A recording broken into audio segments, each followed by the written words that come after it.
సార్లు మంచిది. ద్వితీయోపదేశ కాండము 4వ అధ్యాయం 9వ వచనం చదవండి. ద్వితీయోపదేశ కాండము 4వ అధ్యాయం 9వ వచనాన్ని మనం చదువుకుందాం. అయితే నీవు జాగ్రత్త పడుము, కన్నులారా చూచిన వాటిని మరువక ఉండునట్లును నీ జీవిత కాలమంతయు నీ హృదయములో నుండి తొలగిపోతున్నట్లు అది అండర్లైన్ చేసుకోండి. నీ మనస్సును బహు జాగ్రత్తగా నీ మనస్సును బహు జాగ్రత్తగా కాపాడుకొనుము. అది వాక్యం. మనస్సు పలు పలు రకాలుగా పరిపరి విధాలుగా పరిగెడతా ఉంటుంది. మనస్సు దేని మీదికంటే దాని మీదకి వెళ్ళిపోద్ది. మనస్సు ఏదైనా ఒకటి చూసామనుకో, అబ్బా అది తీసుకుంటే బాగుండు అనిపిస్తుంది. ఇంకా దానికంటే బెటర్ది కనపడ్డదనుకో, అది కూడా తీసుకుంటే బాగుండు అనిపిస్తుంది. అది కొనుక్కుంటే బాగుండు, ఇది కొనుక్కుంటే బాగుండు, అలా ఉంటే బాగుండు, ఇలా ఉంటే బాగుండు, అది అయితే బాగుండు, ఇదైతే బాగుండు అని చెప్పేసి ఒక తృప్తి లేనిది మనస్సు. ఏంటండి? తృప్తి ఉండదు. ఆశకు తృప్తి ఉందా? హద్దు ఉందా? ఆశలకు హద్దు ఉండదు. ఇక ఏదైనా కన్నులకు రమ్యమైనది కనపడితే దాన్ని ఆశించడం అనేది మానవుని యొక్క స్వభావ లక్షణం. అంతే. పై రూపమును చూడడం, ఒక ఇల్లు చూడడం, ఒక బండి చూడడం, ఒక డ్రెస్సు చూడడం, చూసినప్పుడు ఏమనిపిస్తుంది? మనకు దాన్ని తీసుకోవాలనిపిస్తుంది, దాన్ని కొనుక్కోవాలనిపిస్తుంది, దాన్ని వాడుకోవాలనిపిస్తుంది. కాబట్టి ఈ మనస్సును కంట్రోల్ చేసుకుందుముగాక. కంట్రోల్ చేసుకోవాలి మనస్సును. మన స్వాధీనంలో ఉన్నప్పుడే, మన ఆధీనంలో ఉన్నప్పుడే, మన మాట వింటున్నప్పుడే దానిని మనం కంట్రోల్ చేయాలి. శరీరాన్ని కంట్రోల్ చేయాలంటే ఉపవాసాలు పెట్టాలి. శరీరాన్ని కంట్రోల్ చేయాలంటే ఏం చేయాలి? ఉపవాసాలు పెట్టాలి. శరీరాన్ని కంట్రోల్ చేయాలంటే కోరికలు రాకుండా, మన నోరు అదుపులో ఉండడానికి, మనం హద్దు మీరి మన గర్వం, అహంకారము, లెక్కలేనితనము, అవిధేయత, పాపము ఇదంతా కూడా కంట్రోల్ అవ్వాలంటే ఏం చేయాలంటే శరీరానికి ఏం చేయాలి? ఉపవాసం పెట్టాలి శరీరానికి. కానీ రోజుకు 3 సార్లు తినేటోళ్ళు కొంతమంది, 4 సార్లు తినేటోళ్ళు ఎక్కువ మంది అయ్యిండ్రు. ఇప్పుడు 5 సార్లు తింటుండ్రు. కొంచెం కొంచెమేనన్నా అని ఎక్కువ సార్లు ఎక్కువ తింటుండ్రు. అదేదో సామెత ఉంటుంది, ఒక్కసారి తినేవాడు 2 సార్లు తినేవాడు 3 సార్లు ఏదో అంటారు కదా. ఏదో 2 సార్లు తింటే భోగి అని, 3 సార్లు తింటే రోగి అని, ఒక్కసారి తింటే యోగి అని ఏదో ఉందిలే. ఈ శరీరమును అదుపు చేసుకోవాలంటే, ఆమేన్, శరీరమును అదుపు చేసుకోవాలి, కోరికలు అదుపు చేసుకోవాలి, మన మనస్సును కంట్రోల్ చేసుకోవాలంటే మనం అప్పుడప్పుడు శరీరానికి కాస్త ఉపవాసం పెడితే అది మన కంట్రోల్లో ఉంటుంది. దేవునికి స్తోత్రం. నువ్వు వారానికి 2 సార్లు మాంసం తిన్నావనుకో, అసలు శరీరం కాదు మనసు కూడా నీ మాటింది. వారానికి 2 సార్లు తిని, చికెన్ తిని, ఫిష్ తిని, ఫ్రాన్స్ తిని, ఇంకా రకరకాలు ఉన్నాయి కదా, మనం ఏది దొరికితే తింటా ఉంటుంటాం కదా, తిని మళ్ళా అది సరిపోక ఎండేసుకొని తిని, యాలేసుకొని తిని, సీరియల్స్ ఎట్లన్నీ తింటే శరీరం మాట ఎందుకు వింటది? ఏనదో అది చెప్పినట్టు మనం వినాలి. మైండ్ బ్లర్ అయిపోద్ది, ఆలోచన శక్తి క్షీణించిపోద్ది, నీ కళ్ళు చూపు తగ్గిపోద్ది, నీ చురుకుదనం అంతా పోద్ది. కాబట్టి మనము మన మనస్సును జాగ్రత్తగా ఉంచుకుందుము గాక. ఆమేన్, హల్లెలూయా. దేవుని వాక్యం అంటుంది, మన మనస్సును బహు జాగ్రత్తగా కాపాడుకోవాలి. దేవుడు పై రూపమును లక్ష్య పెట్టువాడు కాదు, కానీ హృదయ అంతరంగములను మన నోటికి మాట రాకమునిపే అంటూ మాట్లాడాడు. మన నోటికి మాట రాకమునిపే మనం ఏం మాట్లాడతామో ప్రభువుకు బాగా తెలుసు అంట. మనకు తెలుసా? ఇప్పుడు A1 టెక్నాలజీ, AI టెక్నాలజీ, ఇది సంథింగ్ వచ్చింది. ఏమన్నా AI టెక్నాలజీ వచ్చింది. ఆ టెక్నాలజీ ఏంటో తెలుసా? ఆ టెక్నాలజీ నీ మనస్సులో నువ్వు ఏమనుకుంటున్నావో కూడా అట్లా స్క్రీన్ పైన చూపిస్తుంది. అది మామూలుగా లేదు. అది బ్యాంకుకి వెళ్ళి నువ్వు ఒక పేపర్ తీసుకొని పేపర్ మీద 10,000 అని రాయాల్సిన పని లేదు. బ్యాంకుకి వెళ్ళి అక్కడ నిలబడి ఐరిస్ తీసుకుంటుంది. అక్కడ ఉన్నటువంటి నీ ఐరిస్ తీసుకుంటుంది. అక్కడ నిలబడి 10,000 మనసులో అనుకున్నావు అనుకో, 10,000 ప్రింట్ అయి బయటకు వచ్చేస్తాయి. దాంట్లో నుంచి మిషన్లో నుంచి బయటకు వచ్చేస్తాయి. అతను ఇచ్చేది ఏముండదు. టెక్నాలజీ వచ్చింది. నీ మనసులో ఏమనుకుంటున్నావో బయటకు వస్తుంది. ఇప్పుడు నువ్వు ఏం చేయాలనుకుంటున్నావు అదే చెప్పేస్తుంది. దొంగోడిని వాడిని అడగరు. ఇంకా 2 దొంగతనం చేసిన వాడిని అడగరు. వాడి ముందు ఆ ఐరిస్ ఆ మిషన్ పెట్టేస్తే ఐరిస్ చెప్పేస్తే దొంగతనం చేసినా లేదా అనేది. అటువంటి టెక్నాలజీ వచ్చింది. దేవునికి స్తోత్రం. ఇదంతా నాశనానికే. మనుషుడు ఏం చేసినా మేలు కొంత ఉంటుంది, ఎక్కువ కీడే ఉంటుంది. కానీ ఇవన్నీ రావాల్సి ఉన్నాయి. ఎందుకో తెలుసా? దేవుని రాకడకు ముందుగా ఇవన్నీ ఎందుకు రావాలంటే మీకు నేను చెప్తాను. ఇక రానున్న రోజులలో మిషనరీస్ అంతా వచ్చేస్తుంది. అంతా రోబో సిస్టమేటిక్ వచ్చేస్తుంది. మొత్తం రోబో పనిచేసేదంతా రోబో. మీకు ఇంతమంది స్టాఫ్ ఉండరు. ఇంకా ఇదివరకు గుంతలు తవ్వడానికి ఒక 100 మందిని పెట్టుకోవాలి. ఈ నుంచి అల్లాడి దాకా తవ్వాలి, ఫోన్ లైన్ వేయాలంటే. ఇప్పుడు గుంతలు మీరు దూకుతుర్రా పోయి. ఏమొచ్చినాయి? జేసీబీలు వచ్చేసింది. కుప్పలు మట్టేస్తే ఒక 20 మందిని 30 మందిని బొచ్చలు తీసుకుంటారంటే అన్నీ అక్కడ వేయాలి అని చెప్పి సదును చేసేవాళ్ళం. ఇప్పుడు ఏమొచ్చినాయి? కుప్పలంతా సదును చేయడానికి డోర్ టెస్ట్కి వెళ్తాం. అమెరికానా ఆస్ట్రేలియా అంటున్నాయి. ఊతి పగుట దగ్గరనే. మీకు తెలియదు ఏం జరుగుతుందో భూమిగా. కుప్పలన్నీ సదును చేయడానికి ఏమొచ్చినాయి? డోజర్స్. నాకు తిట్టించుకోండి, మీరు మాట్లాడరే, నోరు తెలవరే. డోజర్ వచ్చేసింది. అంటే అలాగున ఆఫీసులలో పని చేయడానికి కూడా రోబోస్. ఎందుకో తెలుసా? నేను చెప్తాను వినండి. ఈ AI సిస్టమ్ కూడా రేపు యేసుక్రీస్తు రెండవ రాకడప్పుడు పరిశుద్ధుల గుంపు మొత్తం వెళ్ళిపోద్ది. పరలోకం పరిశుద్ధుల గుంపు మొత్తం వెళ్ళిపోద్ది. మీలో ఎవరు దేవుని పిల్లలు కాదో ఆ రోజు తెలిసిపోద్ది. నాకు సంబంధం లేదులే, అది నేను ఇక్కడ ఉన్నాను, వెళ్ళిపోతాను నేను. ఇక నాతో పాటు ఎవరు వస్తారో నాకు తెలియదు, నాకు సంబంధం లేదు. నన్ను దేవుడు పిలిచాడు, మీకు బోధించమన్నాడు, మీ కొరకు ప్రార్థించమన్నాడు, ఉపవాసం ఉండమన్నాడు. వాళ్ళ కొరకు నీ తిప్పలు పడరా, నువ్వు సావురా అన్నాడు. ఆ సావు నేను చత్తా. కానీ ముందు నా ఆత్మని నేను కాపాడుకోవాలి కాబట్టి నేను పరలోకం వెళ్ళిపోతా. అయితే మీలో ఎంతమంది వస్తారో పరలోకం నాకు తెలియదు. ఎంతమంది వస్తారు మీరు అని అంటే అందరు చేయెత్తుతారు. అంత సీన్ లేదు. నేనంటే మీరు నన్ను మోసం చేయొచ్చు, అమాయకుని కాబట్టి. కానీ దేవుడు మోసపోడు కదా. కాబట్టి మీలో ఎంతమంది పరలోకం వస్తారో నాకు తెలియదు. కానీ రేపు ర్యాప్చర్లో కొంతమంది పరిశుద్ధులు ఎత్తబడతారు. ప్రార్థనా పరులు, దేవుని భయం కలిగిన వారు, యథార్థవంతులు, అప్పటికప్పుడైనా మారు మనసు పొందిన వాళ్ళు కూడా పరలోకం వెళ్ళిపోతారు. దేవునికి స్తోత్రం. ఎందుకంటే తీసుకుపోయేది ఆయన కాబట్టి అడ్డు చెప్పడానికి మనం ఎవరిమే, ఆయన ఇష్టం అది. అయితే వెళ్ళిపోయిన తర్వాత 7 ఏళ్ళు శ్రమలు జరుగుతాయి భూమి మీద. పరిశుద్ధులు వెళ్ళిపోతారండోయ్. పరిశుద్ధులు వెళ్ళిపోతారు. సార్వత్రిక సంఘం ఎత్తబడుతుంది. ఇప్పుడు మీకు అర్థం కాదు. చల్లటి వాతావరణంలో ఫ్యాన్లు వేసి అటు ఇటు గాలి వచ్చి ఎంత చక్కగా కూర్చొని ఉన్నారో మీరు బాగా ఎంజాయ్ చేస్తున్నారు, చేయండి. అయితే విడవబడిన వాళ్ళ పరిస్థితి తెలుసా? 7 ఏళ్ళు శ్రమల కాలం అంటది. 7 ఏళ్ళ శ్రమల కాలంలో మీకు నీళ్లు దొరకవు. ఎక్కడ నీటి చుక్క రక్తముగా మారిపోద్ది అంతే. ఆకాశం నుండి మాచిపత్రి అనే ఒక నక్షత్రం పడి సముద్రం అంతా చేదైపోతుంది. అప్పుడు భయంకరమైన శ్రమలు ఉంటాయిలేండి, చాలా శ్రమలు ఉంటాయి. ప్రకటన గ్రంథం చదువుకోండి తర్వాత.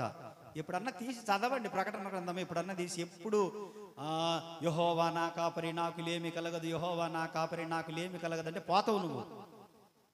దిక్కులేని సావు చస్తావు. ఎప్పుడు యెహోవా నా కాపరి కాదు, అసలు విడవబడిన తర్వాత మన పరిస్థితి ఏంది అవి చూడండి. అసలు ముందు ఎప్పుడు కొన్ని కొన్ని కొన్ని వాక్యాలు ఉంటాయి తరచుగా మాట్లాడేటి, అవి కాదు. అవి మీరు చదువుకున్నంత మాత్రాన్ని ఏం ఉపయోగం ఉండదు. అసలు ఇవి ఉన్నాయి. ఈ 7 ఏళ్ల శ్రమల కాలంలో భయంకరమైన శ్రమలు జరుగుతున్నప్పుడు కొంతమంది ఆ శ్రమలకు తట్టుకోలేక పారిపోతారంట. పారిపోయినప్పుడు మనుషులు ఎవరు వారిని వెంబడించరు. వాళ్ళు ఎక్కడున్నారో తెలుసుకోవడం కొరకు ఈ ఏఐ టెక్నాలజీ ఉపయోగపడుతుంది. ఇక్కడ మిషన్ ఆన్ చేస్తే మీరు ఎక్కడెక్కడ దాక్కున్నారో, అడవిలో దాక్కున్నారా, చెట్ల మధ్యలో దాక్కున్నారా, ఎక్కడెక్కడ దాక్కున్నారా, ఇది ఇక్కడి నుంచే మిషన్ చూపిస్తే మనుషులు వెళ్ళి తీసుకురారు వాళ్ళను. రోబోస్ వస్తాయి. అప్పుడు రోబో టెక్నాలజీ వస్తుంది. ఇంకా నెక్స్ట్ ఆ రోబోస్ వచ్చి ఆ శ్రమలను తాలుకోలేక పారిపోయిన వారందరినీ తీసుకొచ్చి మరలా శ్రమలు 7 ఏళ్ళు అనుభవించేటట్లు చేస్తాయి. కాబట్టి మన సంఘంలో ఉన్న వారందరూ కూడా ప్రభు రాకళ్ళు ఎత్తబడుదురుగాక. ఆమేన్. అన్నంత తేలిక కాదు, దేవుని భయం కలిగి ఉండాల. కాబట్టి నీ మనస్సు జాగ్రత్త. ఆమేన్. చెప్పండి ఏంటి? మనస్సు జాగ్రత్త. ఈ మనస్సు మనము జాగ్రత్తగా కాపాడుకోవాలి అనేది ఒక మాట అయితే, 26వ అధ్యాయం యెషయా గ్రంథంలో 3వ వచనంలో అంటాడు. చదవండి. 26 యెషయా గ్రంథం 3వ వచనం చదవండి.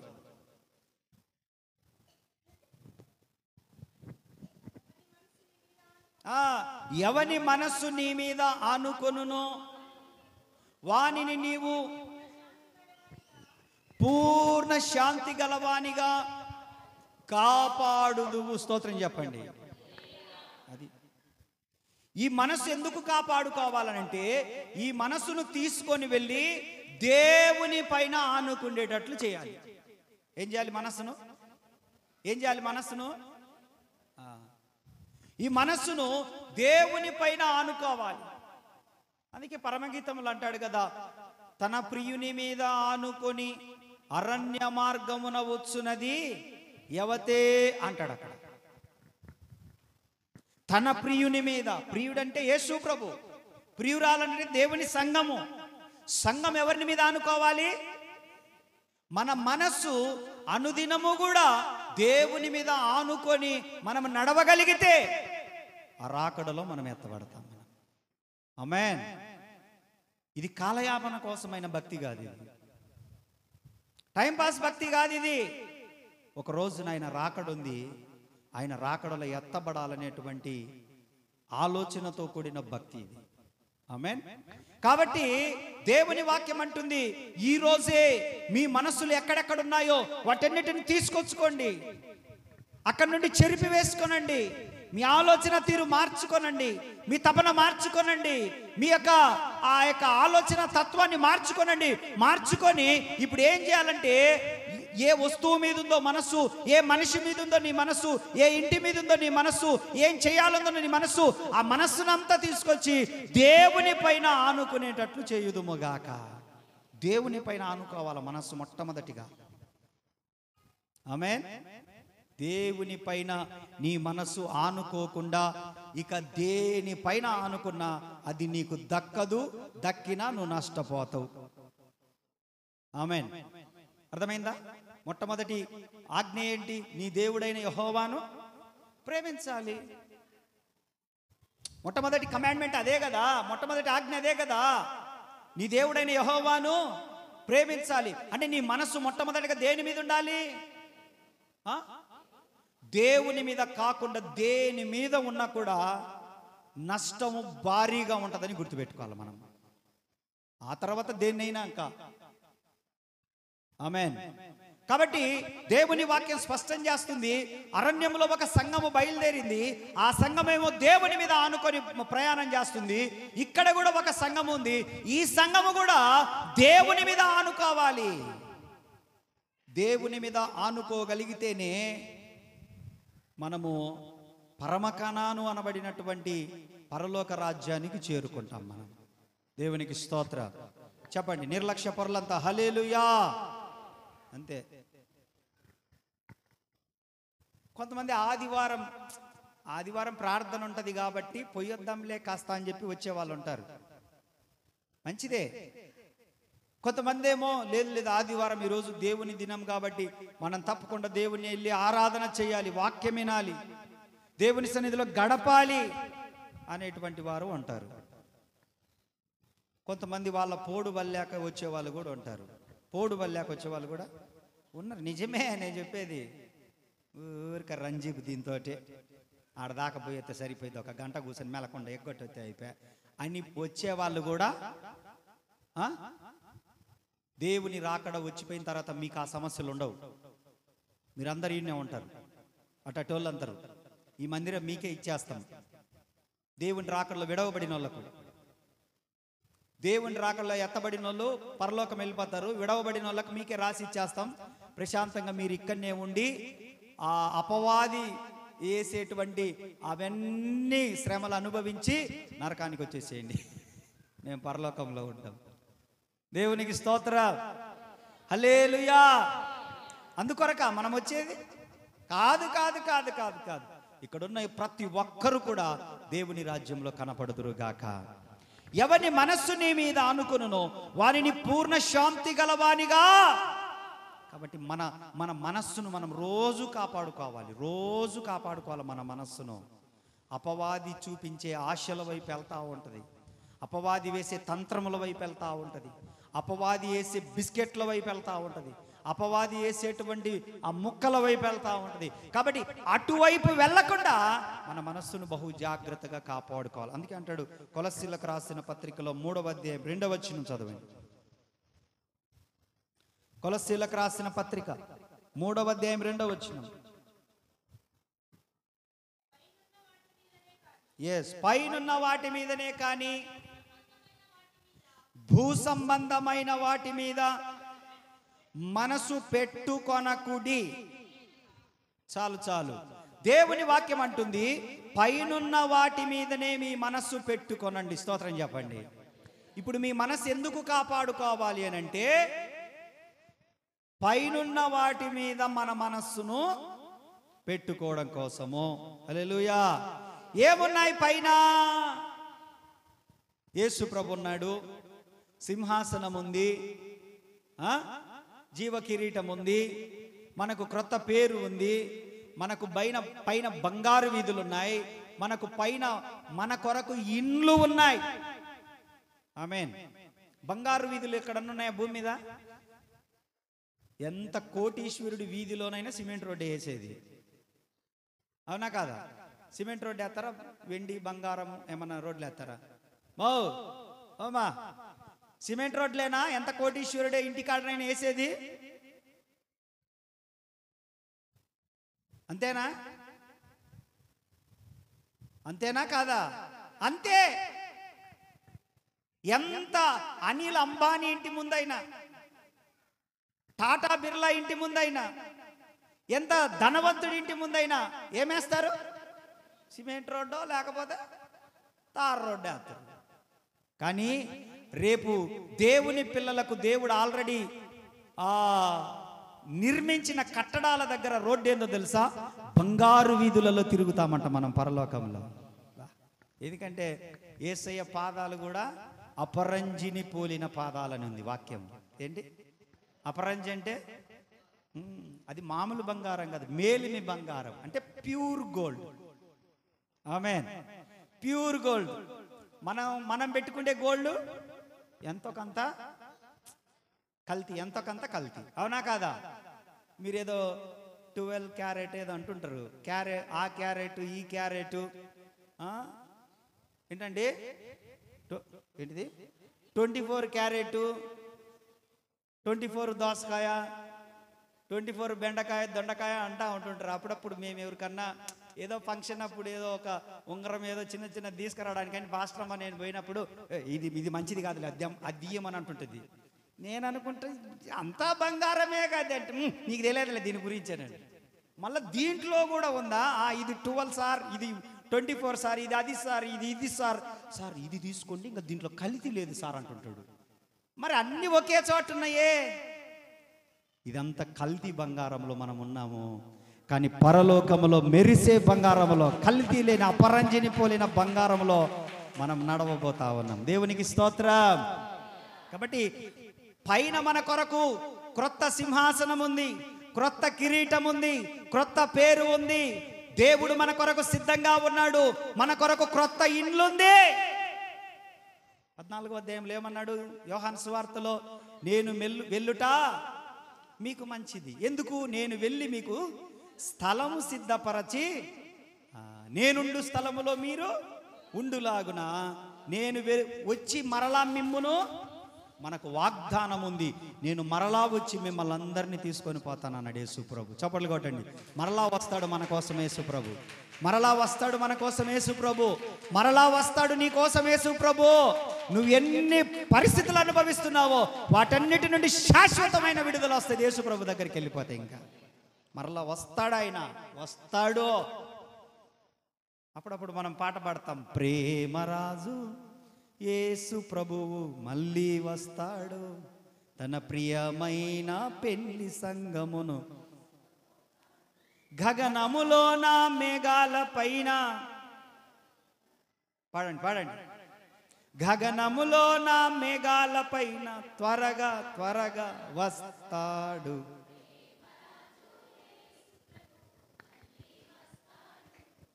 తన ప్రియమైన. ఇద్దరు తిరుగలి విసురుచుండగా, ఇద్దరు పొలములో పని చేస్తుండగా, ఇద్దరు తిరుగలి విసురుచుండగా, ఇద్దరు పొలములో పని చేస్తుండ, ఒకరు ఎత్తబడి ఒకరు విడువబడి, ఒకరు ఎత్తబడి ఒకరు విడువబడి, రెప్పపాటున కొనిపోబడుదురు. ప్రేమరాజు తన ప్రియమైన. దేవుడు మాటిచ్చాడు, నేను మళ్ళా వస్తానని చెప్పాడు. దేవుడు మాటిచ్చాడు. ఆమేన్. దేవుడు మాటిచ్చిన వాడు నమ్మదగిన వాడు. అందుకే అంటున్నాడు 14వ అధ్యాయంలో యోహాను సువార్తలో అన్నాడు 1వ వచనం నుంచి, నేను వెళ్ళుట మీకు మంచిది, నేను స్థలము సిద్ధపరచ వెళ్ళుచున్నాను, నేనుండు స్థలములో మీరు ఉండులాగునా.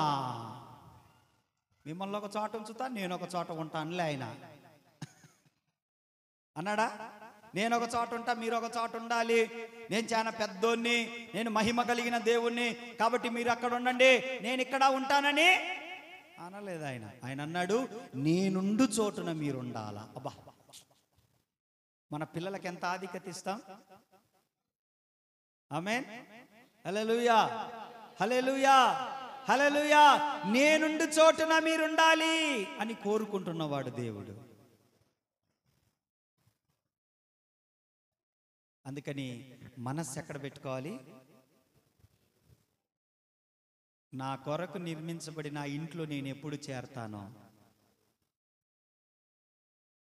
అదేదో పాట ఉంది, నా స్వాస్థ్యమైన పరలోకము ఎప్పుడు చేరేదనో, సౌందర్య సియోనులో నా ప్రభువైన యేసయ్యను రారాజుగా.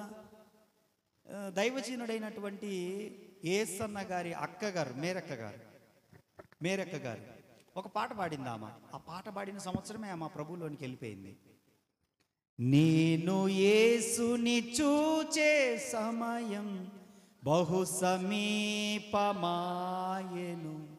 శుభప్రదమైన ఈ నిరీక్షణతో శృతి చేయబడనే నా జీవితం. నేను యేసుని చూసే సమయం బహు సమీపమా. నేను ఒకరోజు ఒక కార్యక్రమంలో పాడుతూ ఉంటుంటే ఒక పాస్టర్ గారు అన్నారు, ఏందయ్య గారు ఆ పాట పాడుతున్నావు, నీకు ఈ పాట రహస్యం తెలుసా అంటున్నాడు. నేను ఏమో అంత రహస్యం ఏముందబ్బా అనుకొని, ఏందన్నా రహస్యం అంటే, ఆ పాట పాడిన సంవత్సరమే మేరెక్క చచ్చిపోయిందయా. ఊరిని దుంపల్లేగా, మంచిదే కదా, ప్రభు దగ్గరికే కదా ఆమె వెళ్ళింది. నరకానికి పోతే బాధపడాలి, కానీ ఆమె వెళ్ళింది ఎక్కడికి? మంచి మహిమగల సేవ చేశారు వాళ్ళిద్దరూ. ప్రభు పిలుచుకున్నాడు, వెళ్ళిపోయాడు. ఎంతకాలం ఇక్కడ ఉన్న అక్కడికే కదా పోయేది. దేవునికి స్తోత్రం, హల్లెలూయా. అందుకని ఆయన ఆపినందుకైనా మరలా కానుకలు అప్పుడు అదే పాట పాడిన. దేవునికి స్తోత్రం. హల్లెలూయా, హల్లెలూయా. కాబట్టి మనం పాట పాడినందుకు పోము, నిజంగా ప్రభువు పిలుచుకోవాలనుకుంటే వెళ్ళిపోతాం అంతే. అర్థమైందా? ఆ పాటలో ఉన్న ఆంతర్యం ఏంటంటే, ఆమె హృదయంలో ఉన్న అభిలాష మొత్తం చెప్తుందయ్యా, నేను ఇంతకాలం పరిచర్య చేసింది నిన్ను చూడడం కోసమే కదయ్యా, నిన్ను చేరడం కోసమే కదయ్యా. మరి ఏమన్నా అవకాశం ఉందా అంటే, సరే బిడ్డ, భూమి మీద పడినంత కాలం పడ్డవులే, రా తీసుకెళ్తానని చెప్పేసి ఆయన మేఘముల మీద తన పిల్లలను తీసుకొని వెళ్ళిపోతా ఉన్నాడు ఆయన. మనకు తెలియదు అవన్నీ. చచ్చిపోయింది అంటాం, చచ్చిపోవడం కాదు, ప్రభు దగ్గరికి వెళ్ళిపోతా ఉన్నారు పరిశుద్ధులు. ఆమేన్. ఎవరు వాళ్ళనంటే, దేవుని పైన మనస్సును నిలుపుకున్నవారు వాళ్ళంతా కూడా. దేవుని పైన మనస్సు నిలుపుకుంటే ప్రభు దగ్గరికి వెళ్ళిపోతాం. ప్రైజ్ లార్డ్, హల్లెలూయా. పరలోకం ఉంది మన కొరకు, పైన ఏముంది? దేవుడు ఉన్నాడు. పైన ఏముంది? సింహాసనం ఉంది. పైన ఏముంది? సంతోషం ఉంది. పైన ఏముంది? బంగారు వీధులు ఉన్నాయి. పైన ఏముంది? నిత్యానందం ఉంది. పైన నిత్యానందం. ఏడలేదు. ఏడ చర్చిలో ఉన్నంత వరకే సంతోషం. బయటికి వెళ్ళినామంటే మన బాధలు గుర్తొస్తాయి, మన కష్టాలు గుర్తొస్తాయి, మన పరిస్థితులు గుర్తొస్తాయి.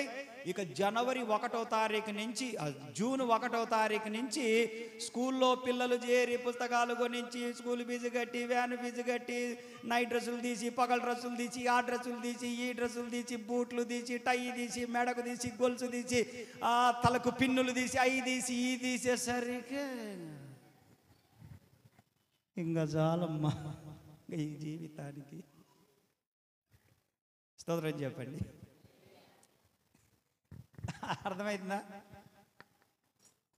అందుకే గవర్నమెంట్ అన్నది ఒక్కరు ముద్దు ఆపై వద్దు.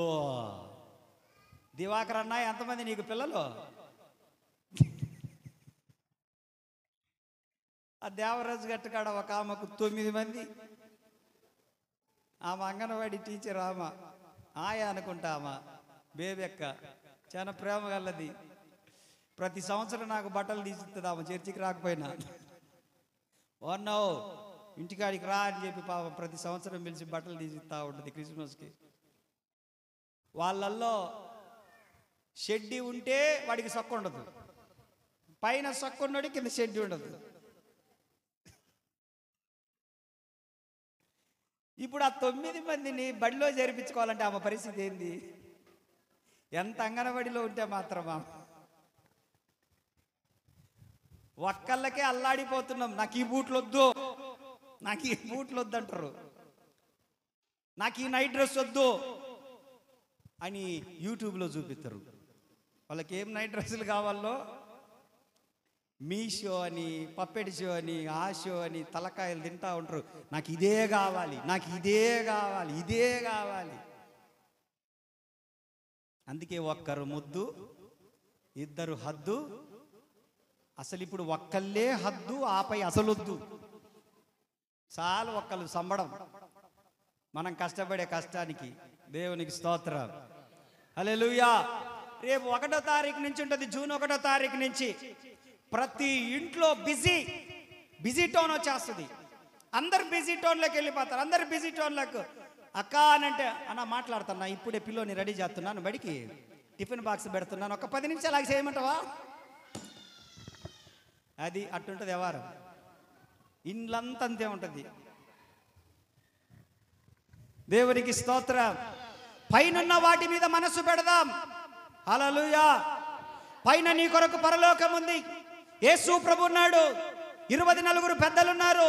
నీ కొరకు ప్రత్యేకమైన సింహాసనం ఉంది, ప్రత్యేకమైన కిరీటం ఉంది. వాటన్నిటికు దేవుడు సిద్ధపరిచి నిత్యానందం నువ్వు కలిగి ఉండాలని కోరుకుంటున్నాడు ఆయన. భూమి మీద ఆనందం లేదు, సంతోషం లేదు, కొంతకాలం అప్పటి వరకే ఉంటుంది, అప్పటి వరకే బాధ్య. రాత్రి మంచిగా బిర్యానీ తిని పండుకున్నాంలే, ఇష్టమైన కూర తిన్నాంలే, ఇష్టమైనగా బాగానే ఉన్నాంలే అనుకున్నప్పుడు అర్ధరాత్రి లేచి, మామా ఏందో గుండెలో పట్టుకున్నట్టుంది, అరే మంచి బిర్యానీ తింటివే, ఇష్టపడి తింటివే, కష్టపడి నువ్వే చేసుకుంటివే. ఈ మధ్య గుల్ల జాములు కూడా చేసుకొని తింటున్నారు.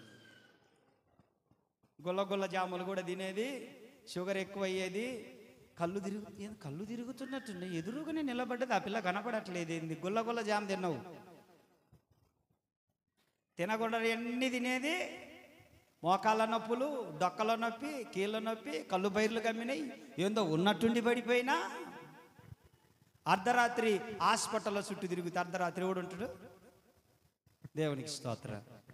పైనున్న వాటి మీద మన మనసు పెట్టుకోగలిగితే పరలోక పట్టణం మన కొరకు ఎదురు చూస్తా ఉంది కూడా. పరలోక పట్టణం కొరకు ఈ బ్రతుకంతా.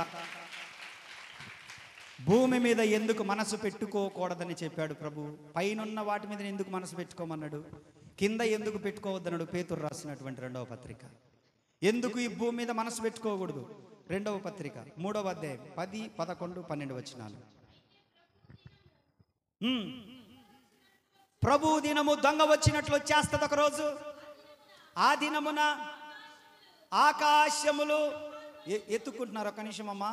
పేతురు రాసిన 2వ పత్రిక 3వ అధ్యాయంలో 10వ వచనం నుంచి చదువుతున్నాం. ఆకాశములు మహాధ్వనితో గతించిపోతాయి, పంచభూతములు మిక్కటమైన వేండ్రముతో లయమైపోతాయి, భూమియు దాని మీదనున్న కృత్యములు ఆరిపోవును, కాలిపోవును. ఇవన్నీ ఇట్లు లయమైపోతాయి. ఆకాశములు రగులుకొని లయమైపోతాయి, పంచభూతములు మహావేంద్రముతో కరిగిపోతాయి. దేవుని దినము రాకడ కొరకు మిగులు కనిపెట్టుచు, దానిని ఆశతో ఆపేక్షించుచు, మీరు పరిశుద్ధమైన ప్రవర్తన గలవారై భక్తితోనూ ఎంతో జాగ్రత్త గలవారై. హల్లెలూయా. ఉందా? మీ బైబిల్లో కూడా అంతే ఉందా? భూమి మీద ఇక్కడ మనము ఎందుకు మనసు పెట్టుకోకూడదనంటే, ఆకాశం కాలిపోద్దంట, పంచభూతాలు కాలిపోతాయంట, ఇక్కడ ఉన్నటువంటి ప్రతీది కూడా మిక్కుటమైన వేంద్రముతో లయమైపోతాయంట. ఇక్కడ ఉన్నవన్నీ కూడా అయిపోయా. స్తోత్రం చెప్పండి. హల్లెలూయా. భూమి కాలిపోద్ది, ఆకాశం కాలిపోద్ది, నీరు మొత్తం ఆవిరైపోద్ది, ఏముండవు. ఒక్క మాటలో చెప్పాలంటే, ఒక్క మాటలో చెప్పేస్తా, ఇంకా మీకు చాప చుట్టబడినట్టుగా చుట్టబడేస్తుందంట మొత్తం. కూర్చున్నంతసేపు కూర్చున్నాం, దిండేసుకున్నాం, పండుకున్నంతసేపు పడుకున్నాం, వర్షం పడుతుంది, ఇంకేం చేస్తామాడా? చాప మదర చుట్టుకొని సంకలో పెట్టుకొని దేవునికి స్తోత్రం చెప్తామంతే. అట్లాగే ఉన్నన్ని రోజులు ఉంచుతాడంట ఈ భూమిని, ఆకాశాన్ని. ప్రభువు రాకడ దినములో చాప చుట్టబడినట్టుగా చుట్టబడుతుంది. మిగతా వాళ్ళందరూ ఎత్తబడతారు, మిగతా వాళ్ళందరూ ఇక్కడనే ఉండిపోతారు. అంతే అంతే. ఆ రాకడ కొరకు మిగులు ఆసక్తితో పరిశుద్ధమైన ప్రవర్తన గలవారై ఉండండి అని చెప్తుంది వాక్యం. ఆమేన్. ఏ ప్రవర్తన? ఎన్ని సంవత్సరాల నుంచి ప్రార్థన చేస్తున్నాం, తాగుబోతులు మారాలని, వ్యభిచారులు మారాలని, దొంగలు మారాలని, హంతకులు మారాలని, అబద్ధికులు మారాలని, విగ్రహారాధికులు మారాలని, అందరూ మారాలని ప్రార్థన చేస్తాం. 2000 సంవత్సరాల నుంచి, 2025 సంవత్సరాల నుంచి ప్రార్థన చేస్తున్నాం. చాలామంది ఏడ్చారు, ఏంది ప్రభువా ఇంత ప్రార్థన చేస్తుంటే అని. కానీ ప్రభు ఏమన్నాడనంటే, ప్రకటన గ్రంథం చివరి అధ్యాయంలోనికి రండి. ప్రకటన గ్రంథం చివరి అధ్యాయంలోనికి వచ్చి 11వ వచనంలో నుంచి చదువుకుంటారండి. అందరు చదవండి. అన్యాయము చేయువాడు ఇంకను అన్యాయం చేయని, అపవిత్రుడైన వాడు ఇంకను అపవిత్రుడుగానే ఉండని, నీతిమంతుడు ఇంకను నీతిమంతుడుగానే ఉండని, పరిశుద్ధుడు ఇంకను పరిశుద్ధుడుగానే ఉండనిమ్ము. ఇదిగో త్వరగా వచ్చుచున్నాను, వాని వాని క్రియల చొప్పున ప్రతి వానికిచ్చుటకు నేను సిద్ధపరిచిన జీతము నా యొద్ద ఉన్నది. హల్లెలూయా, హల్లెలూయా. మనం ప్రార్థన చేయడం వరకే వాళ్ళని మనం దగ్గరుండి మారుస్తామా? మార్చలేము మనం. నువ్వు ప్రార్థన చేయడం వరకే, నువ్వు మార్చలేవు. నేను ప్రార్థన చేయడం వరకే, నేను మార్చలేను, నువ్వు మార్చలేవు. అందుకే దేవుని వాక్యం అంటుంది, "ఒరేయ్, ఎందుకు రట్ట కొట్టుకొని వస్తారు మీరు ప్రార్థన వరకు చెయ్యండి, వాక్యం వరకు చెప్పండి, నీతి వాక్యాల వరకు చెప్పండి, వాళ్ళ కొరకు ప్రార్థన చేసి ప్రయాసపడండి, అంతవరకే. ఎందుకో తెలుసా, అన్యాయం చేసేవాడిని చెయ్యనియండి, వాడు మానడు. అపవిత్రుని అపవిత్రుగా ఉండనివ్వండి, అలాగే నీతిమంతునిగా ఉండనివ్వండి, పరిశుద్ధినిగా ఉండనివ్వండి. ఎందుకో తెలుసా, నేను త్వరగా రాబోతున్నాను.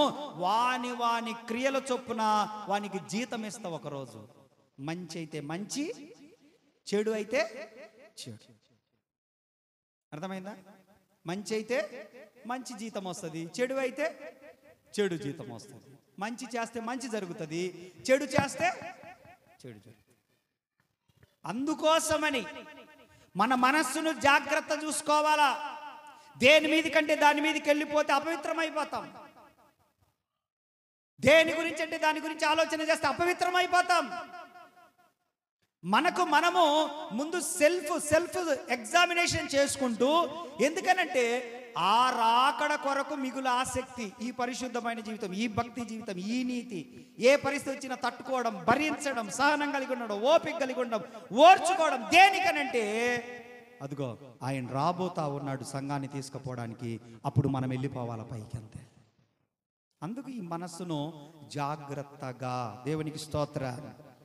ఏమన్నాడు, మిక్కుటమైన వేంద్రముతో ఈ భూమి అంతా కూడా లయమైపోతాయి, పంచభూతములు లయమైపోతాయి, మహావేంద్రముతో లయమైపోతాయి. దేవునికి స్తోత్ర, హల్లెలూయా. లోక కళ్యాణం చేయడానికి వచ్చినని ఈ మధ్య నీచ నికృష్టుడు, పనికి మాలిన దౌర్భాగ్యుడు, ఇంకా ఎన్ని బూతులు ఉన్నాయి అన్ని వాడికే ప్రాప్తిస్తాయి. అట్లాంటి అఘోరి అనే ఒక సైతాన్ గాడు వచ్చిండు ఈ మధ్య. వాడు ఆడా కాదు, మోగా కాదు, వాడిని ఇప్పుడు బొక్కలో దోసిపెట్టిండ్రులే. వాడిని, రే ముస్లింలను ఊచకోత కోస్తా, క్రైస్తవులను ఊచకోత కోస్తా అన్నాడు. వాడిని వాత్తులు లోపల పెట్టి, పనికి మాలినాడు, దౌర్భాగ్యుడు, సైతానక బేట. ఎవడి జోలరా నువ్వు వచ్చేది? క్రైస్తవ్యం నిద్రించుచున్న సింహం లాంటిది. ఒక్కసారి లేచి జూలు ఇదిలిచిందనంటే నోట కరుచుకొని పోద్ది. నీలాంటి పెద్ద పెద్ద బచ్చాగాలే లుచ్చా మాటలు మాట్లాడితే దేవుడు ఒక్క తన్నుదంతే సామ్రాజ్యాలు కూలిపోయి నేలగరిసి కనుమరుగైపోయినరు. నువ్వా క్రైస్తవ్యాన్ని పూర్తి చేసేది, క్రైస్తవ్యాన్ని నాశనం చేసేది, క్రైస్తవ్యాన్ని లేకుండా చేసేది? నీ కమ్మిని కుత్తేగా నువ్వెంత, నీ బతుకెంతరా నువ్వు అసలు? ఏమనుకుంటున్నావు క్రైస్తవ్యం అంటే? నువ్వు లేకుండా చేయాలనంటే, నువ్వు లేకుండా చేయాలని అనుకుంటే, వ్యభిచార కుటుంబాలు ఉన్నాయే, వేశ్య కుటుంబాలు ఉన్నాయే, అవి లేకుండా చెయ్యి. దొంగలున్నారే వాళ్ళని లేకుండా చెయ్యి. హంతకులున్నారే వాళ్ళని లేకుండా చెయ్యి. సినిమా హాల్ ఉన్నాయి, అవి లేకుండా చెయ్యి. మద్యపానం దుకాణాల వల్ల, ఆ త్రాగుడు వల్ల కుటుంబాలు నాశనం అవుతున్నాయే, అవి లేకుండా చెయ్యి. సినిమా హాల్ లేకుండా చెయ్యి. పొగాకు ఫ్యాక్టరీ లేకుండా చెయ్యి. అవి లేకుండా చెయ్యి. క్రైస్తవులు ఏం చేశారు? సినిమాలకు పోవద్దన్నారు, తప్ప అది? వ్యభిచారం చేయొద్దన్నారు క్రైస్తవులు, తప్ప అది? బైబిల్ ఏం చెప్తుంది? వ్యభిచారము చేయొద్దు, దొంగతనము చేయొద్దు, మోసము చేయొద్దు, అబద్ధాలు ఆడొద్దు, నరహత్య చేయొద్దు. ఇవన్నీ చేయొద్దని బైబిల్ చెప్తా ఉంది. నీ ధర్మం ఏం చెప్తుందిరా? పనికి మాలనాడా, పనికి మాలిన సన్యాసి. నువ్వు ఆడా కాదు, మోగా కాదు, నువ్వా మాట్లాడేది? దేవునికి స్తోత్రం, హల్లెలూయా, హల్లెలూయా, హల్లెలూయా. ఎంత ఈ అమ్మలు లేకుండా చేస్తారంట క్రైస్తవ్యాన్ని. యాడ్ నుంచే మొగోడా? నీలాంటి మంచి మొగోళ్ళకే చేతగాల. ఇంకా నువ్వు ఆడా కాదు, మొగా కాదు, నువ్వేంది లేకుండా చేసేది? దేవునికి స్తోత్రం, హల్లెలూయా. క్రైస్తవ్యం జోలి ఎవరు రావద్దు, క్రైస్తవ్యం జోలి రావద్దు. క్రైస్తవులను ఒకళ్ళనిద్దరిని, 10 మందిని, 20 మందిని, ఒక 50 మందిని చంపినంత మాత్రాన్ని క్రైస్తవ్యానికి ఒరిగేదేమి లేదు. కోట్ల మంది ఉన్నారు ప్రపంచంలో, కోట్లు. నువ్వు ఒక్క ప్రాంతంలో మహా అయితే మొన్న మణిపూర్ అల్లర్లలో 254 మందిని చంపినావు.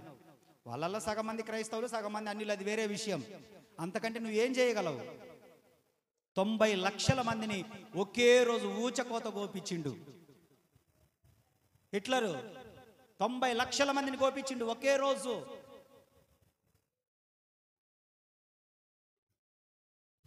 ఏమనుకుంటున్నారు క్రైస్తవ్యం అంటే? అందరూ రాజన్నలాగా మంచి రాజన్నలాగా ఉంటారు అనుకుంటున్నారా? అణుబాంబు పెట్టి లేపుతాడు దేవుడు. మామూలు బాంబులు కూడా కాదు, అణుబాంబు పెట్టి లేపుతాడు. ఇప్పటికే ఊసలు కదులుతున్నాయి ఒక్కొక్కడికి, క్రైస్తవ్యం జోలి వచ్చిన వాళ్ళకి. అవి కూడా ఊడిపోతాయి యేసు నామములో. హల్లెలూయా, హల్లెలూయా. ఒక్కరోజు 90 లక్షల మందిని, 90,000 మందిని కాదు, 90 లక్షల మందిని ఒక్కరోజు ఊచకోత గోపించి ఇక లేదు క్రైస్తవం అంటేనే కోట్ల మంది అయిపోయారు క్రైస్తవులు.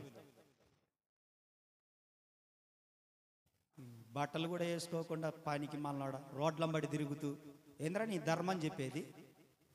నీకు ప్రభు మంచి వస్త్రములను, ఆదాము హవ్వలు ఇద్దరు దిగంబరులై ఉన్నారని దేవుడు వస్త్రములనిచ్చి మాన ప్రాణములను కాపాడాడు ఆయన. ఏం మాట్లాడతారా మీరు? మన దేశంలో నాకు బాధ అనిపిస్తుంది, మన దేశంలో బట్టలు వేసుకున్న వాళ్ళకి విలువ లేదు, కానీ బట్టలు ఇడిచి తిరిగేటోళ్ళే దేవుళ్ళు. నార్త్ సైడ్ పోండి, తెలుస్తుంది మీకు. నేను జబల్పూర్ వెళ్ళా మీటింగ్కి, మధ్యప్రదేశ్ జబల్పూర్ వెళ్ళా. వాళ్ళు సాయంత్రం ఉండి, అన్నా నీకు బట్టలు తీయాలా రా అంటే సరే అని చెప్పేసి వెళ్ళా షాప్కి. ఆ షాపులో, బట్టల షాపులో దిగంబర స్వామి బొమ్మ ఉంది, దిగంబరంగా ఉంటాడు ఆయన.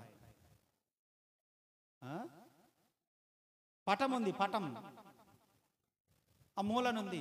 నేను ఆ క్యాష్ కౌంటర్ కాడ అడుగుతా ఉన్నాను, ఓ కోన్ హే అని అడిగితే ఓ భగవాన్ హే అంటున్నారు వాళ్ళు.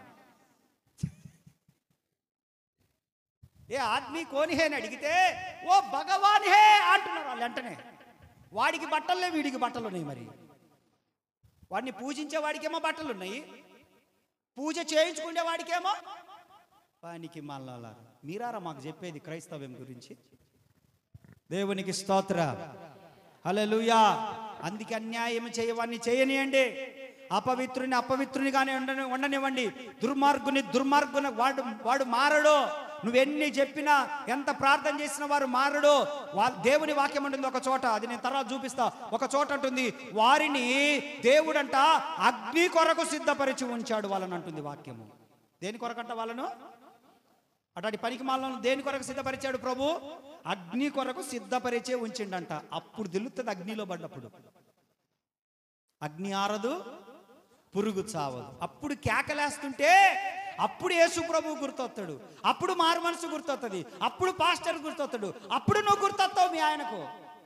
మా ఆవిడ ఎన్ని సంవత్సరాలు చెప్పింది, అవును ఎన్ని సంవత్సరాలు చెప్పింది, ఒరే దౌర్భాగ్యుడా మారురా, పనికి మాలడా మారురా, నేనే కష్టపడి తెచ్చి పెడుతున్నా కదరా, మారు మనసు పొందురా అంటే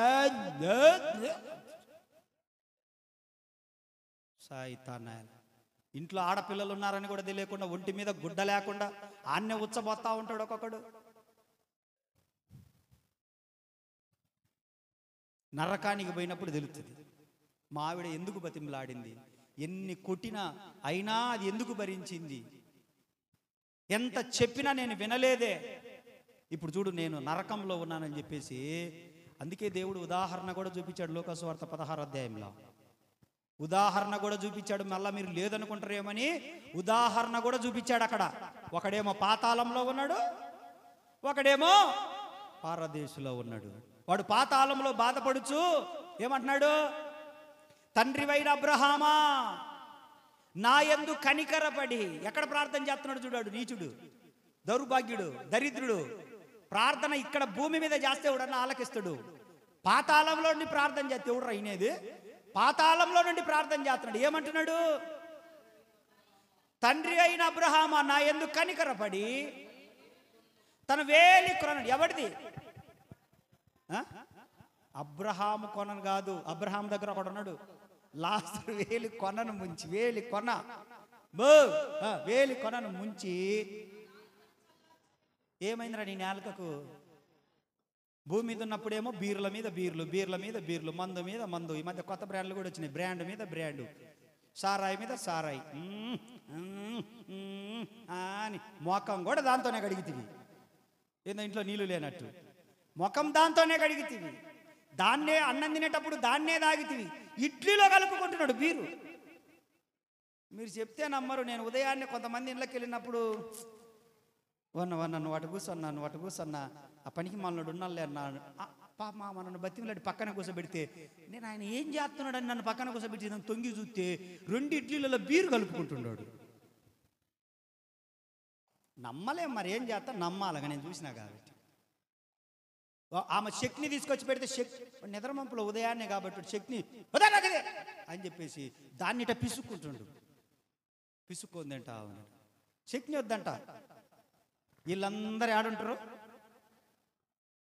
వీళ్ళంతా? ఏ మొకమాటం ఏం లేదు. ఈడ మీరేం కనికర పడ్డంత మాత్రాన మీ ఆయన మీద మీరు ఈడ కనికర పడతారేమో, ఈడ తప్పిస్తారేమో. రేపు ఉంది భజన, రేపు భజన ఉందమ్మా. దిగు దిగు దిగు ఆడుంది, దిగుతుంది అందరికీ కింద నుంచి. ఏడ మిమ్మల్ని దింపిన వాళ్ళందరికీ ఆడుంది, ఆడ వాళ్ళకు కూడా దింపుతాడు దేవుడు. వాని వాని క్రియల చొప్పున వానికి ప్రతిఫలము, జీతం రెడీగా ఉంది. శాలరీ ప్యాకేజ్ ఉంది రెడీగా దేవుని దగ్గర. ఎవడెవడైతే గోంపడ్డాడో, భార్య మాట వినకుండా, పిల్లల మాట వినకుండా, తల్లిదండ్రుల మాట వినకుండా, భర్త మాట వినకుండా, ఇష్టానుసారంగా ఎవరెవరైతే ఇష్టానుసారమైన జీవితం జీవించారో, దేవుని వాక్యం అన్నది, అతను అంటుంది, నా కుమారుడా నీవు భూమి మీద ఉన్నప్పుడు నీ ఇష్టానుసారంగా జీవించావు. చదువు ఆ ఒక్క మాట.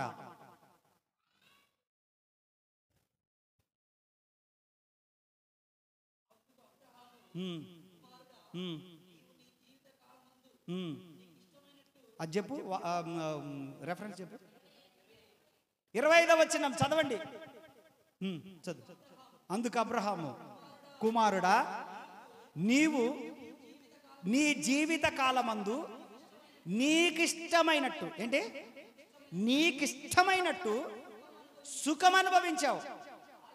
అలాగుననే లాజరు అయితే కష్టం అనుభవించాడు.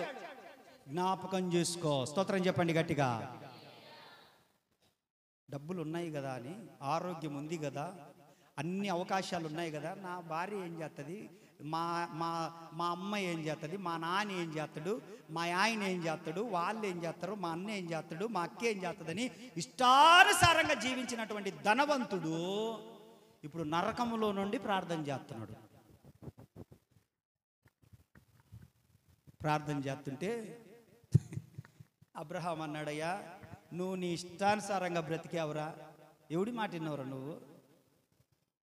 పాస్టర్ మాట, భర్త మాట, భార్య మాట, అన్నదమ్ముల మాట, స్నేహితుల మాట, ఎవ్వరి మాట వినలే. నీ ఇష్టం వచ్చినట్టు బ్రతికినవు, సచ్చినవు.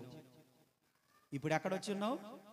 పాతాళంలో ఉన్నావు. కానీ లాజరు అయితే భూమి మీద ఉన్నప్పుడు కష్టపడ్డాడు భక్తి చేయడానికి. భక్తి కష్టమైనదే, శ్రమలతో కూడిందే. కానీ భక్తి చేసి కష్టపడ్డాడు. ఇప్పుడు నా దగ్గర సుఖముగా ఉన్నాడు. కూడా చప్పట్లో. రేపు మనందరం దేవుని దగ్గర సుఖముగా ఉండబోతున్నాం, ఆనందంగా ఉండబోతున్నాం, సంతోషంగా ఉండబోతున్నాం. ఇక్కడ సుఖము సౌఖ్యం అనుభవించిన వారందరూ కూడా ఒక రోజున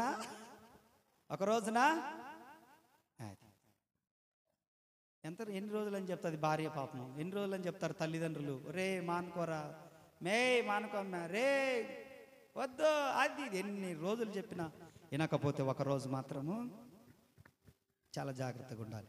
మిక్కుటమైన వేండ్రము అన్ని లయమైపోతాయి.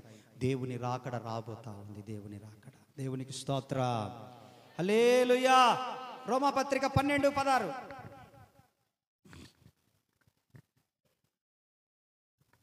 రోమాపత్రిక 12:16. అదేలే చదువు. ఏడ్చు వారితో ఏడవండి. ఇప్పుడు ఒకనితో ఒకడు మనస్సు కలిసి ఉండండి. హెచ్చు వాటి యందు మనస్సుంచక తగ్గు వాటి యందు ఆసక్తులై ఉండండి. స్తోత్రం.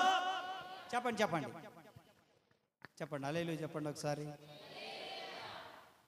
పై వాటి యందు మనసుంచక, అంటే హెచ్చు వాటి యందు మనసుంచకుండా తగ్గు వాటి యందు మనసుంచుడి. ఆమేన్.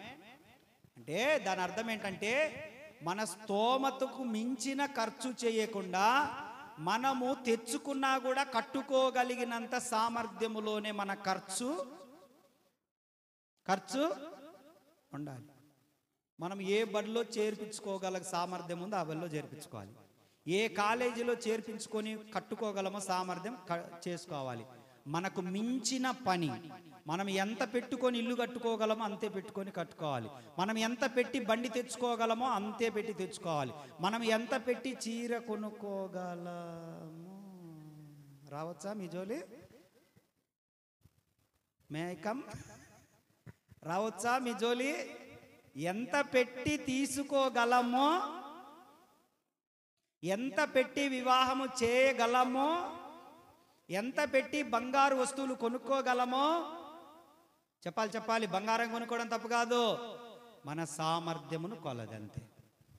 హెచ్చు వాటి యందు మనసు చెప్పాలి. హెచ్చు వాటి యందు మనసు. వాళ్ళు కొనుక్కున్నారు కాబట్టి నేను అప్పైన చేసి కొనుక్కుంటానంటే నీకు ఈ బొగులుతుంది ఇంట్లో. వద్దు, నీకు నిజంగా అవసరమైతే ప్రార్థన చేసుకో, కొనుక్కో. బంగారం అవసరమా? కొనుక్కో, తప్పులేదు. కొంతమంది అంటారు క్రైస్తవులు బంగారం పెట్టుకోవచ్చునా, ఈ మూలుగుడితోనే బాగుంది. ఓరే నాయన, ఏమైంది పెట్టుకుంటే? హృదయ శుద్ధి గలవారు ధన్యులు, అంతే. మీరు బంగారం పెట్టుకొని దేవుని మందిరానికి రావడం ద్వారా నష్టం ఏంటంటే చెప్తానండి. మీరు పెట్టుకొని వచ్చినందుకు నష్టం కాదు, పెట్టుకొని రావడం ద్వారా నష్టం ఏంటంటే మీ మనసంతా కూడా పక్కామ నన్ను చూసిందా లేదా, చూసిందా లేదా, చూసిందా లేదా, ఇంకా దేవుని మీద ఉండదు మనస్సు. పక్కామ నన్ను, నా బంగారు బొట్టు బిళ్ళను, నా బంగారు కమ్మలను, నా చైన్ను, నా బ్రాస్లెట్ని, నా పాపడ బిళ్ళను చూసిందా లేదా అని చెప్పి మనస్సు దేవుని పైన ఉండకుండా మీ మనసంతా కూడా మీ బంగారం పైన, పక్క వాళ్ళ పైన ఉంటుంది. అందుకని దేవుని మందిరానికి వచ్చేటప్పుడు బంగారం పెట్టుకోకుండా మామూలుగా రండి అని చెప్తాను తప్ప, మీరు బంగారం పెట్టుకుంటే నాకేంది, వెండి పెట్టుకుంటే నాకేంది, ఇనుము పెట్టుకొని వస్తే నాకేమి, పిత్తలు పెట్టుకొని నాకేమి, అప్పుడప్పుడు ఫంక్షన్లకు వచ్చిన ఇత్తడి బిందెలు తగిలించుకొని చెవులకు వస్తే నాకేమి, మీరు ఏం చేస్తే నాకేమి, మీరు పరలోకం పోవడం నాకు ముఖ్యం. కానీ 2 ఇత్తడి బకెట్లు తగిలించుకొని రండి చెవులకు, నాకేం పోతుంది? అప్పుడప్పుడు ఫంక్షన్లకు ఇచ్చింటారు కదా ఇత్తడి బకెట్లు, ఏం చెవులో కుట్టుకొని బకెట్లు తగిలించుకోరు, నాకు నష్టమేంది? మీ మనస్సు దేవుని పైన ఉండాల ముందు. స్తోత్రం చెప్పండి, హల్లెలూయా. అందుకని దేవుని మందిరానికి వచ్చేటప్పుడు తగుమాత్రపు అలంకరణ చేసుకొని రండి అని చెప్తాం, అంతే. బంగారం పెట్టుకొని వస్తే పాపం అని కాదు మేము అనేది. మీరు మందిరానికి వచ్చేటప్పుడు కొంచెం విచిత్రమైన జడలు అల్లుకొనక, విచిత్రమైనవి లేపి విచిత్రమైన అంతా వాళ్ళు ఉంటారు నార్త్ కొరియా వల్ల ఎవరో అన్ని మామూలుగా అయితే మూడు పేటలు లాగేస్తారు మీరు జడలు. వాళ్ళు దాంట్లోనే అర డజన్ వేసింటారు. దాంట్లో అట్టడి జడలు అల్లుకొనక, ముందు పామును తెచ్చుకోకుండా కొత్తిమీర కట్టంత జడకు చచ్చిపోయిన సవరాన్ని తగిలించుకొని మీ వయ్యారము మీరు నిజమేమో వీళ్ళదేమో అనుకుంటాం. ఎవరిదో చచ్చిపోయిన వాళ్ళు గుండు చేయించుకునేటప్పుడు వాళ్ళు వదిలేస్తే దాన్నంతా వాడు సరిచేసి అమ్మితే ఈమె కొత్తిమీర కట్ట జడకు దాన్ని వేసి దానికి మళ్ళా ఏంటి అవి పెడతారు, ఏంటి అవి గంటలు పెట్టి ఊపుతా ఉంటుంటది. ఈమెకి ఇంకా దేవుని మీద మనసు ఆడుంటుంది, ఆ ఊపికాన్నే ఉంటుంది. నా జడ కూర్చున్నప్పుడు యాడికి పోయింది, కూర్చున్నప్పుడు గట్టిగా లాగినవా అది ఊడొచ్చు. మీరు ఏం పెట్టుకుంటే వాక్యానికి మాకెందుకు? ఎందుకంటే మీ మనస్సు దేవుని పైన ఉంచుకోవాలి. హల్లెలూయా, హల్లెలూయా, హల్లెలూయా. కొంతమంది ఇన్ని పూలు పెట్టుకొని వస్తారు జడ నిండా. మీరు పూలు పెట్టుకొని వస్తే మాకేం ప్రాబ్లం లేదు. వచ్చిన వాళ్ళ నుంచి ఒకటి తీసుకొని ముక్కులో పెట్టుకుంటుంటుంది, ఒకటి తీసుకొని నేను చూసినా. నన్ను మోసం చేయలేరు, ఈ బగులుతుందటనే. ఇట తీసుకోవడం వాక్యం ఇంటూనే ఏంది ఈ మందిరం అనుకుంటున్నావు, ఏమనుకుంటున్నావు నువ్వు? నీకు ఒళ్ళు దగ్గర లేదు, మనసు దగ్గర లేదు, నీకు తీయడం ఈడబెట్టి వాసన చూసేదేంది నీకు? అందుకు అమ్మా, మీరు వచ్చేటప్పుడు తగుమాత్రపు అలంకరణ చేసుకొని మందిరానికి వస్తే మీ మనస్సు దేవుని పైన ఉంటుంది, పరలోకానికి మనం వెళ్ళిపోతాము. హల్లెలూయా, హల్లెలూయా, హల్లెలూయా. హెచ్చు వాటి యందు మనసు ఉంచొద్దు, అప్పుల పాలైపోతాం. హెచ్చు వాటి యందు మనసు ఉంచొద్దు, నష్టపోతాం. హెచ్చు వాటి యందు మనసు ఉంచొద్దు, ఎందుకంటే మనము ఈ లోకములోనే వాటిని తీర్చుకొని వాటిని మార్చుకునే క్రమంలో దేవుని భయాన్ని కోల్పోతాం. అందుకని తగుమాత్రపు వస్త్రములు, తగుమాత్రపు జడలు, తగుమాత్రపు పూలు. ఒక పువ్వు సరిపోదు, ఆ పువ్వు కూడా చెవు కాడ పెట్టి ఉంటుందామా? జడలో కూడా జడలో పెడితే సరేలేదు, చెవు కాడ ఇట్ట పెట్టి ఉంటుంది. అదేంతో మైకు గొట్టం మైకు ఉన్నట్టుంటుంది, దాని నుంచి అది చెవు కాడ ఇట్ట పెడితే ఇట్ట గొట్టం మైకు ఉన్నట్టుంటుంది, ఇటు పెట్టి ఉంటుంది. ఊరికి దానికి వెళ్ళి ఇట్ట చూసుకుంటుంటుంది, ఇట్ట కన్నులు పెట్టి, అది కనపడుతుంది. మనసు అలా పరిపరి విధాలుగా వెళ్తాదని తగుమాత్రపు అన్నాడు ప్రభు. దేవునికి స్తోత్ర, హల్లెలూయా. బంగారం కొనుక్కోండి, మీ దగ్గర డబ్బులు ఉంటే తప్పులేదు, బంగారం కొనుక్కోండి. ఏదైనా ఆపద కాలంలో చక్కగా అది బ్యాంకులో పెడితే డబ్బులు వస్తాయి. ఏదైనా స్థలం కొనుక్కోవాలన్నా, పిల్లలు పెళ్లిళ్ళు చేసుకోవాలన్నా, స్కూళ్ళల్లో కాలేజీలలో చేర్పించుకోవాలన్నా, హాస్పిటల్ ఖర్చు పెట్టుకోవాలన్నా ఉపయోగపడుతుంది. అది బంగారం కొనుక్కోండి. దేవునికి స్తోత్ర. ఇంత ఉండదు బంగారము, ఇంత ఇంత ఉండదు. ఆ ముక్కుకు, ఆ ముక్కుకు ఇంత ఉండదు. చచ్చిపోయిన అది అతీమనరా, అది ఆమె చచ్చిపోయింటది పాపము. అరే ఆ ముక్కు తీయమను, ముక్కు తీయమనరా, బంగారంతో ఎందుకు పాతి పెట్ట, ముక్కు తీయమను. ఆ ముక్కు కోసైన అద్భుతం. నేను చూశాలే, సమాధి కార్యక్రమాలకు వెళ్తా కాబట్టి నా కోపం వస్తా. పోని అది ఆమె సీది సీది సీది సీది సీది ఆ ముక్కుది అది అంతా పోయింటది. ఇది దాని పని. ఆమె పండు ముసలిది, 85-90 ఏండ్లు, చచ్చిపోయింది. ఆ ముక్కుకు అంత ఉంది అంతే, అది ముక్కు పుడక. ఊరిక వాడు వచ్చి పొల పెడుతుంటాడు. అదేమనరా ఆడవాడు వచ్చి ఊరిక ఆశ అది రావట్లేదు అంటే నీడు ఈడే అది రావట్లేదు, చేతగానోడా చల్లనోడా ఏమంటారా, ఈడు అది పెట్టుకొని కూడా తాగాల. ఆ చిన్నది తీసేంత వరకు కూడా మనశ్శాంతి లేకపోయా. దేవునికి స్తోత్రం.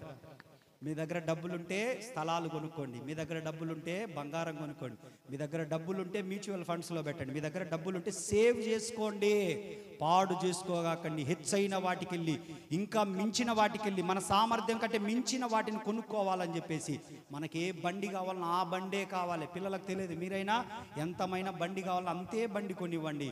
అంతకు మించి కొనియడం ద్వారా ఇబ్బంది పడిపోతాం. దేవునికి స్తోత్రం. నేను కాకపోతే ఎవరు చెప్తారండి మీకు? ఇంకొక మాట చదువుకుందాం బైబిల్ గ్రంథంలో నుంచి. ఫిలిప్పీలకు రాసిన పత్రిక 2వ అధ్యాయం 2వ వచనం. పోదురులే ఇంటికి, చల్లగుందిగా. ఫిలిప్పీ పత్రిక 2:2. అందరూ సంఘమంతా ఏమవ్వాలి? ఏక మనస్సు కలిగి ముందుముగాక. ఆమె ఎలా ఉండాలి సంఘము? ఇందాక నేను అందుకే అందరితో ప్రార్థన చేపించా. అది వన్నెస్ స్పిరిట్. ఆమెన్. ఏక మనసు అంటే అది మీ గురించి మీరు చేసుకోవద్దని చెప్పినా లేదా? మీ గురించి మీరు చేసుకోవద్దు, మీరు పక్క వాళ్ళ గురించి చేయండి అని చెప్పిన. అట్లా పక్క వాళ్ళ గురించి చేయండి అన్నప్పుడు అందరూ కలిసి అందరి గురించి చేసినట్టుగా అర్థమవుతుందా లాజిక్? అందరి గురించి అందరూ చేసినట్టు. అప్పుడు కలిసి చేసే ప్రార్థన ద్వారా ప్రతిఫలము తొందరగా వస్తుంది. ఆమేన్. ఇంకొక మాటలోనికి వెళ్ళిపోదాం. రోమీయులకు రాసిన పత్రిక 1:28. రోమా 1:28. కొంతమంది వారి మనస్సులో దేవునికి చోటియ్యనొల్లకపోయిరి గనుక చేయరాని కార్యములు చేయుటకు దేవుడు భ్రష్ట మనస్సునకు వారిని అప్పగించెను. ఇప్పుడు మనస్సు ఎవరికి ఇవ్వాలని చెప్పాను? ఎవరి మీద ఉండాలని చెప్పాను? మనస్సును కాపాడుకొని అది దేవుని మీద ఉంచుకోండి అని చెప్పాను. మనస్సును ఎందుకు అంటే ఈ లోకం మీద ఉంచితే ఈ లోకం అంతా కాలిపోద్ది, ఒకరోజు యేసుప్రభు వస్తున్నాడు అని చెప్పాను. అయితే ఎవరైతే వినండి, ఇంకా ఫైనల్ అయిపోయింది. ఇంకా ఎవరైతే మీ మనస్సులను దేవుని మీద కాకుండా వేటి మీద పెట్టినా కూడా, దేవుని వాక్యం అంటుంది, నేను కాదు, వారు భ్రష్టులైపోతారని చెప్పింది దేవుడు. నేను చెప్పలేదు.